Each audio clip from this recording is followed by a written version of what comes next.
પ્રધાનમંત્રી શ્રી નરેન્દ્ર મોદીના 75મા જન્મદિવસના શુભ અવસરે સુરત શહેર ભારતીય જનતા પાર્ટી દ્વારા અઠવા ગેટ વિસ્તારમાં આવેલા પ્રસિદ્ધ મહાદેવ મંદિરમાં પાર્ટીના કાર્યકર્તાઓએ વિશેષ પૂજા અર્ચનાનું આયોજન કર્યું હતું।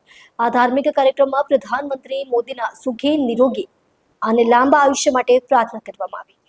પ્રધાનમંત્રી મોદીના જન્મ દિવસે સુરત ભાજપ દ્વારા પૂજા અને સફાઈ અભિયાનનું આયોજન કરવામાં આવ્યું હતું। મંદિરમાં પૂજા અર્ચના પછી કેન્દ્રીય મંત્રી સી.આર. પાટીલના નેતૃત્વમાં સફાઈ અભિયાન ચલાવવામાં આવ્યું।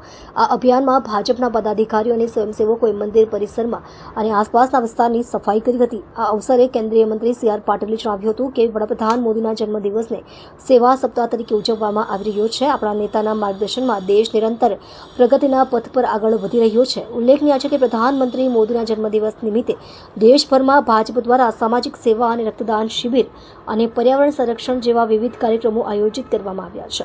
નમસ્કાર મિત્રો, આજે આપણા દેશના લાડીલા વડાપ્રધાન, ગુજરાતના સપૂત અને ભારતનો આખા દેશમાં ડંકો વગાડનાર માનનીય પ્રધાનમંત્રી શ્રી નરેન્દ્ર મોદી સાહેબનો આજે 75મો જન્મદિવસ છે। એમના જીવન એક એક ક્ષણ, લોહીનો એક એક કણ આ દેશ માટે માનનીય પ્રધાનમંત્રી શ્રી મોદી સાહેબે સમર્પિત કર્યું છે। અને આ વાત ફક્ત એમણે શબ્દોમાં નથી કરી, પરંતુ એમણે એમના જીવનમાં, એમના કાર્યમાં એમણે સતત એને પ્રદર્શિત પણ કરી છે।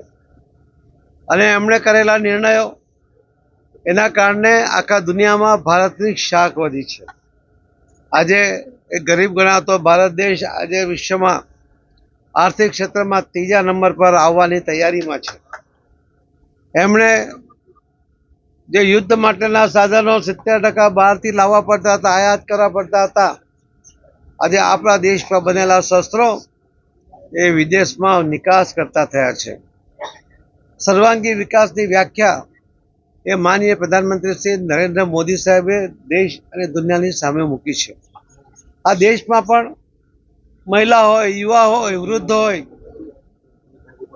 વિશ્વકર્મા સમાજના લોકો હોય કે અન્ય કોઈ પણ સમાજના લોકો હોય, આ દરેક સેક્ટરના લોકો માટે, ખેડૂતો માટે અલગ અલગ યોજના બનાવીને એમનું જીવન સરળ બને એના માટેના સરળ સફળ પ્રયત્ન એ પણ માનનીય પ્રધાનમંત્રી શ્રી નરેન્દ્ર મોદી સાહેબે કર્યા છે।